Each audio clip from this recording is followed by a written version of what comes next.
संख्या रेखा पर बिंदु कहाँ है? तो ये रही संख्या रेखा और ये रहा हरा बिंदु हमारा। लेकिन मुझे उम्मीद है कि हमसे ये तो नहीं कह रहे होंगे कि बस बिंदु देख लो और आगे बढ़ जाओ। यहाँ पर संख्या रेखा है, कुछ संख्याएं हैं इस पे, तो जाहिर सी बात है कि हमें कहा जा रहा है कि इस बिंदु को हम क्या बुला सकते हैं या फिर इसका मान कितना होगा, ये पता लगाओ। तो अब इसका पता हम कैसे लगाएंगे? तो देखते हैं अपनी संख्या रेखा को और पता लगाते हैं कि हमें क्या क्या चीज़ें यहाँ पर दी हुई हैं। तो हमारा ये जो हरा बिंदु है ये 3 और 4 के बीच में है। ये बिंदु 3 के दाईं ओर है, यानी कि इसका जो मान है ये 3 से तो बड़ा होगा, लेकिन ये 4 के बाईं ओर है, यानी कि इसका मान 4 से छोटा होगा। लेकिन 3 से कितना बड़ा या फिर 4 से कितना छोटा, इसका पता कैसे लगाएंगे? तो इसके लिए हम यहाँ पर ये देख सकते हैं कि हमें ये जो काले निशान हैं यहाँ ये भी दिए हुए हैं। तो अगर हम पता लगा लें कि ये काले निशानों का क्या मतलब है, तो शायद हम इस हरे बिंदु का मान निकाल सकते हैं। तो 3 से 4 के बीच में पहले गिन लेते हैं कि कुल कितने काले हिस्से यहाँ पर किए गए हैं।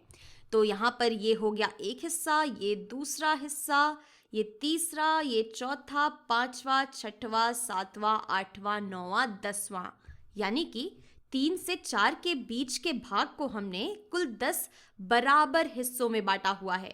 यानी कि हम कह सकते हैं कि यहाँ पर हर एक भाग, यहाँ पर हर एक हिस्सा, अगर हम ये वाला हिस्सा ले लें तो हर एक भाग यहाँ पर 1/10 या फिर 10वें हिस्से को दिखाता है। तो अब देखते हैं कि हमें कुल कितने 10वें हिस्से चलने होंगे अपने इस हरे बिंदु तक पहुँचने के लिए। सो अगर हम 3 से शुरू करें तो यहाँ पर हम एक हिस्सा चल चुके, यानी कि हम 1/10वां चल चुके। फिर यहाँ से यहाँ तक हम दूसरा 10वां हिस्सा चलेंगे और फिर यहाँ से लेकर अगर हम यहाँ तक चलेंगे, यानी कि अगर हम तीसरा 10वां हिस्सा चलें तो हम अपने इस हरे बिंदु पर पहुँच जाएंगे। यानी कि हम कह सकते हैं कि यहाँ हरे बिंदु तक पहुँचने के लिए हमने 3 पूरे हिस्से चले और 3 के आगे हमने 3 10वें हिस्से चले। यानी कि ये जो हरा बिंदु है ये 3 सही 3/10 को दिखाता है। तो ये तो हमारा भिन्न हो गया या फ्रैक्शन हो गया।